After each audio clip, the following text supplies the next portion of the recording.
Welcome to Mummates Podcast, a podcast that connects you with people and resources to remind you that you aren't alone.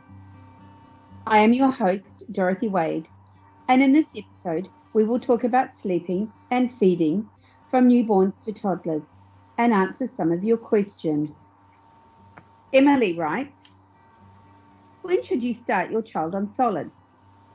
I have a big boy and I've been told mixed information.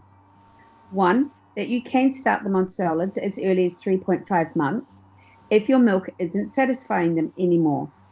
Two, you should wait till a baby is 6 months before introducing solids, as introducing solids any earlier can lead to obesity in later life. This is such a debatable question. Now, first off, before I even answer it, it's really important to understand I'm not a nutritionist and I'm not a dietitian, but I do know what goes for babies, and I do know the importance of food and sleep. And babies need two nutrients, food and sleep. My rule of thumb that I work on is anywhere between 4 to 6 months or 7.2 kilos. Now, if we take a quick look at that, if I've got a 4-month-old baby and he weighs 8 kilos and I've got a 4-month that weighs 4 kilos, well, we know that we're not going to start the 4-kilo baby on solids. But when we've got a bigger baby, we need to be aware that they will need solids introduced a little bit quicker than the baby that's not as heavy. So all the research that you do on when to introduce solids, it's like a can of worms and you'll get so much information. But what I would say to you is listen to your gut. You are your baby's whisperer. You are your baby's expert. So what sits comfortably with you? If I go, and when I go to introduce solids, I always start with cereals and grains. I call it thickened milk. When I start, I don't want my babies losing out on any nutrients from their milk. So I want their nutrients and fat from their milk continuing as much as possible. So therefore, I thicken the milk with a cereal or grain. There is some thoughts out there that babies shouldn't start on cereals and grains until after 12 months, as they don't have the enzyme to break down the starch.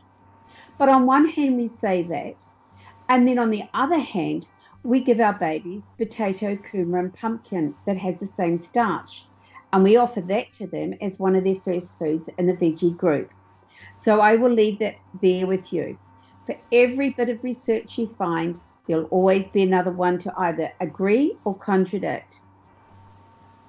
Will he lead to obesity in later life? Well, they also say there's one thought that if you feed babies baby rice, or I call it fortified cardboard, that they'll become obese.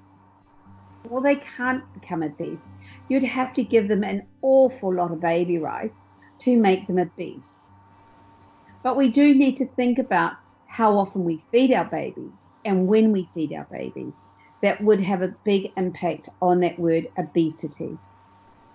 I hope that helps.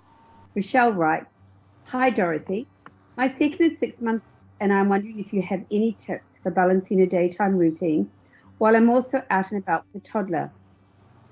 Mr. 6 months will sleep in the front pack, but only for 45 minutes to an hour.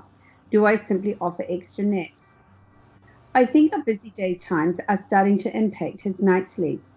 He wakes frequently until around midnight and then only sleeps for around 3-hour blocks after that. Overnight, he also gets very angry with a swaddle, but is happily swaddled during the day, and if I let him sleep arms out at night, he takes his dummy out and waves it around or throws it and then cries. Any tips appreciated? Thanks, Rochelle. Well, hi, Rochelle. There's a lot going on here. He is 6 months. It is their daytime routine that makes their nighttime routine. And you do have a toddler, but I do believe that you can have a good balanced diet, routine during the day and also have a baby that sleeps overnight. So with Mr. Toddler, you haven't sort of said whether your toddler is having a nap, but ideally you would be out and about in the morning, but all home sort of for afternoon time. At 6 months, ideally you're having 2 naps a day of a minimum of an hour and a half, and the wake cycles are anywhere between 2 3/4 to 3 hours. For some, it can be 3 1/4. We look at consistency for their wake cycles, and I always work 30 minutes either side. So, first of all, we need to establish what time do you start your day and what is the most regular time that your 6-month baby wakes. Then work 30 minutes either side. So, for fun's sake, I'm just going to use 6:30 he wakes. So, he wakes at 6, you can start the day. If he's still sleeping at 7 a.m. in the morning, you would wake. It's the start of the day that makes the evening routine. Now, I know he's 6 months, he will be on solids, but as he's a night waker, I would recommend that you do solids first and then milk second. But in saying that, the solids would be like a cereal or grain, so that you can mix your breast milk or formula with the grain. So instead of him sucking it off you, he is actually eating it off a spoon. So therefore, he's not losing any nutrients and fats from his milk. If he's on 3 solids a day, I do cereals and grains in the morning. And while I'm establishing vegetables at lunchtime, I would do cereals and grains in the evening, thus making sure we're not losing any of those nutrient fats from milk. His wake cycle would be he wakes within 30 minutes, he gets his breakfast. He can have sips of milk in a cup lid, or I use the cup of the bottles, the cup that goes over the teat. I put say 5-10 mils in there, especially if it's breast milk, and give him sips while he's eating. Once he gets out of the high chair, I'd offer him the breast. He would then play. And 15 to 30 minutes before he goes down for a nap, I would give him what I'd call morning tea, or in the afternoon tea, and it's a full milk feed. It's not a feed to sleep association. It's ensuring that he's got food in his tummy before he goes down for sleep. I would then suggest at 6 months, ideally he's no longer swaddled. He needs those arms for movement around the cot, especially if he rolls onto his tummy. And I'd put him in a sleeping bag. I notice he uses a dummy. So again, I'd ask, are you plugging him when he goes down for a nap? And that's something that we'd have to look at. So quite a lot of things to be looking at. It's not just one thing. So if we feed him his morning tea, which is a full breast milk, then we put him into a sleeping bag or swaddle, but ideally sleeping bag, it's safer. And then we pop him down for his nap. Now, if we can put him into his cot, I have another saying, crying is communication and communication is words. And words we always stop, listen and act. Where are you when your baby's crying and what are you doing? So I'm not advocating that you're going to put a 6-month-old baby in his cot and just let him cry himself silly until he goes to sleep. I would absolutely say, please don't do that unless it's your choice. But where are you and what are you doing for him when he's trying to go to sleep? So again, before he actually goes into his cot, we have to look at the darkness of the room. And there's still people advocating that, babies must be able to learn to sleep in the light and they must learn the difference between night and day. Well, they do. A blackened dark room in the day is a lot busier. The house is busy, so it's a little bit more stressy. There's outside noises. There's lots of activity going on the outside walls of that room. At night time, it's really serene. So I suggest, because he has got sleep issues, that you go into the room, you close up his room, and you wait about 15 minutes until your eyes adjust to the darkness. And once your eyes adjust to the darkness, flutter your eyelids around. And if there's any light coming in, it's sadly not dark enough, because he could be, and probably is, light sensitive. So the quickest way to deal with those windows is, if it's not double glazing, and you can't do this if your windows are double glazed, but if it's not double glazing, you could put tinfoil on, and you dampen the windows, put tinfoil on. But this is only for a short fix. You would then have to address what are you going to do with your windows. There's a really good company in Auckland at the moment, and it's called screenaway.co.nz, and they do affordable blackout blinds, a lot more affordable than the other company in New Zealand. So I would actually give them a call and ask them to come along and give you a measure and just see where you go from there. But we've got to get the solids right, and we've got to get the wake cycles right, and we've got to get the sleep right. So babies need 2 nutrients. They need food and sleep. If they sleep well, they eat well, and if they eat well, they sleep well. So I would actually do a moving nap for his morning nap. So you don't have to stay at home. I know a lot of people say, well, if you're going to do this, parenting to sleep, or as a lot of people would refer it to as sleep training, but we're not sleep training. We're parenting to sleep. Parenting is a lifelong journey, and we need to realize that parenting to sleep is part of that journey. And if you look around you, your parents are still parenting you. So it is a lifelong journey. So I would recommend an out and about walk, like moving nap. So he can have a moving nap. But when he's in the front pack, when you feel him stir, start cupping. And cupping is a movement that you put on the baby, and you would do it from underneath. And you'd keep moving him up and down so he'd stay asleep, because babies do like movement. His afternoon nap, I would try and stay concrete, i.e. in his cot, or even on you lying next to you. It depends how you parent. But I'd really be working at showing him to self-settle and showing him how to resettle. Plugging him with a dummy to put him down for a nap is not self-settling. It's sucking or soothing to sleep. So we need to be prepared to put the hard yards in there. He throws his dummy out, so it means he really doesn't need it. But if you work in the daytime with having his hands free, and I always suggest if you've got a baby 6 months plus with dummies, put 3 in the cot. He can't throw all 3 out, and if he does, kind of snooze you lose, but you have to work with that. You could also get a sleepy tot. I do love the sleepy tots, are nice little cuddly animals, and you can attach dummies to that. So he can't really throw it out. It's a lot harder to throw out. And he might be a little bit reluctant to throw it out because it's nice and cuddly. So I hope that does help you. A lot more things that we could really be talking about it, but it's the daytime sleep, daytime routine that makes the nighttime. Put the time and effort into resettle during the day, whether it's a movie nap and whether it's a concrete one at home. Make sure that he's got a good diet and he's getting lots of, balanced diet in the day. And hopefully it will get better. So yes, you can have a movie nap in the morning to accommodate out and about with a toddler. But the toddler's not going to be out and about all day. So activities in the morning, quiet time in the afternoon. I do hope that helps. Lisa writes, "Hi Dorothy, my baby always sleeps with his head to one side at night.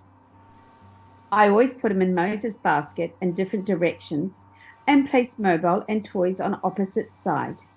When I see it, I change his head to face the other way, but he always switches it back. I can see a flat slope developing. Any tips?"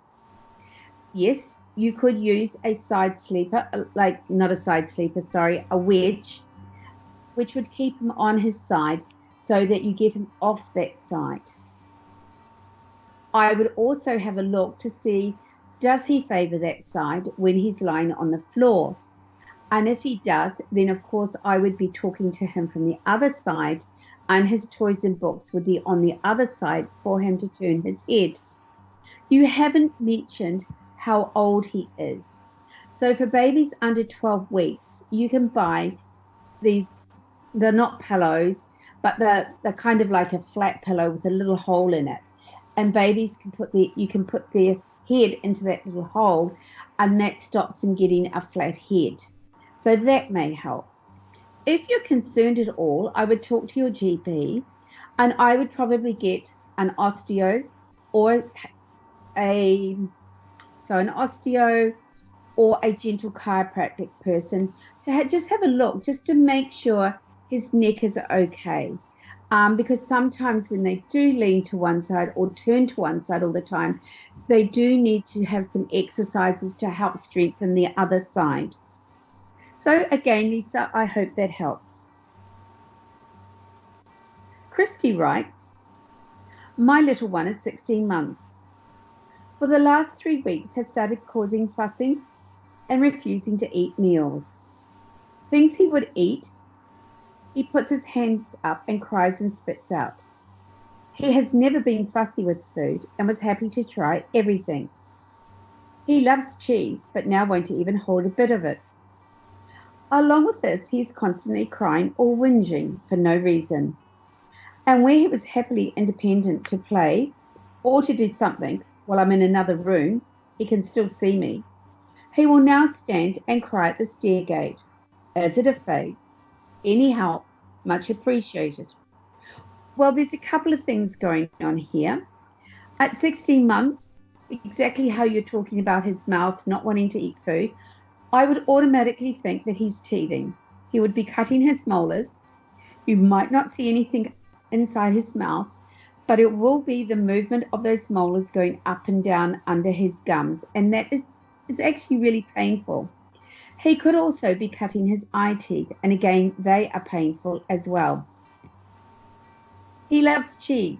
Well, to be honest, it won't harm him not to have cheese, because cheese, if he is a night waker, which you haven't mentioned anything about that, but let's say he is a night waker, well, cheese can actually contribute to nightmares and night terrors. And if I've got toddlers or babies that eat cheese, hopefully not babies, but the toddlers that are eating cheese and they're night wakers, I do recommend you take it out after lunch. So we're not removing any food groups or anything like that out of his diet. We're just stopping it after lunch. So again, I'd have a look at his teeth. I wonder if he's got an ear infection. Quite possibly. Is his throat sore? He's also coming up for a developmental milestone. But these things, are they part of that developmental milestone? I don't know. Again, you are your baby whisperer. You are your baby expert. Maybe just sit down and give him an extra cuddle and see if that will help him. And just spend a little bit more time before wandering off. He's also probably doing a little bit of separation anxiety. Maybe something's changed in your home life. So again, a question that has got lots of possible answers, but not enough information to actually kind of clearly answer it for you. So I hope that helps. Make sure to log in to www.mummates.co.nz so you'll never miss a podcast and connect with other mums. If you like this podcast and want to know more about me, please check out my website, www.babyhelp.co.nz. Thanks for joining me on this episode of Mummates Podcast.